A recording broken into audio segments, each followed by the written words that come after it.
All right, Tyler Alston from Business in Vancouver joins us now. Good morning, Tyler. Good morning, Sonia. So an update to start with. I mean, the FBI, Apple were at loggerheads in court over this phone that the FBI wanted unlocked, owned by one of the San Bernardino shooters. Yeah. And now there's been an interesting development to that, hasn't there? For weeks, the FBI is saying it needed Apple's assistance to crack the encryption, but just yesterday it announced that it had successfully bypassed the security features without deleting all of the data on this iPhone that was associated with the shooters.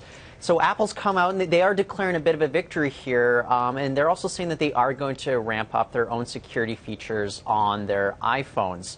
This case had a lot of potential precedent to be set for all tech companies involved with smartphones, as well as consumer privacy concerns. So Apple's saying it's going to ramp up its features. There's other similar cases, though, pending across the United States that could affect both Apple as well as other smartphones. So there are concerns that other smartphones will need to ramp up their security features as well. For a Canadian company like, say, BlackBerry, well, they're having financial results being posted later on this week.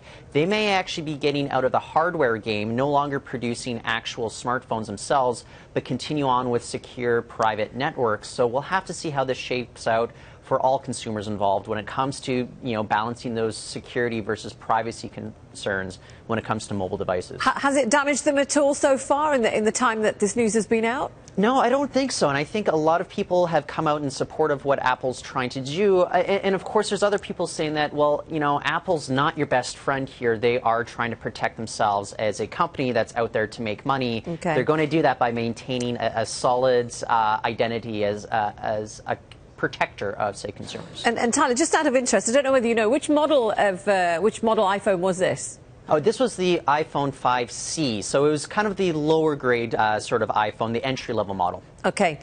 In other news today, strange interview questions, and we've all had one of those. So yes. Tell us a bit more about this. Well, yeah, Glassdoor recruitment agency or service, they've come out with their top 10 list of oddball questions that Canadian job candidates have faced over the past year. And there's some doozies in there. I've picked out a couple highlights. Number 2 that came in was, which Game of Thrones character do you like most? That could have stumped a lot of people, especially those who don't watch the show.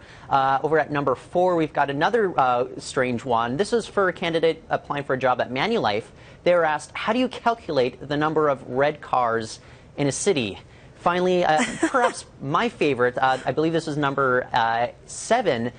Do you ever feel like a plastic bag? I feel like that question is just incomplete. Is that a full question? Yeah, well, that's just the thing. It would have stumped me personally, but here's the thing. Glassdoor, they say there's actually a statistical link between tough interview questions and overall job satisfaction.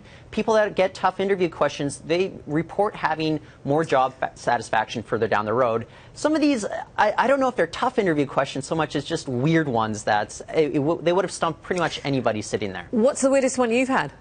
Oh, you know what? I always get stumped with stuff like, where do you see yourself in the company in 5 years? I don't know. I was just saying that to our producer this morning. That's the question I hate as well. How do you answer that? It's very tough because you kind of see it as if like maybe you have lots of plans for this company. You're going to boss people around. I don't know. I don't know. All right. Well, listen, Tyler, thank you very much for that. Thank you. Our producer gave us a very logical explanation for that one, which I'm not going to repeat now. But we are going to throw this out to thank you, Tyler. We're going to throw this out to you on Facebook. What's been your weirdest experience in an interview? We'll talk more about that in just a second.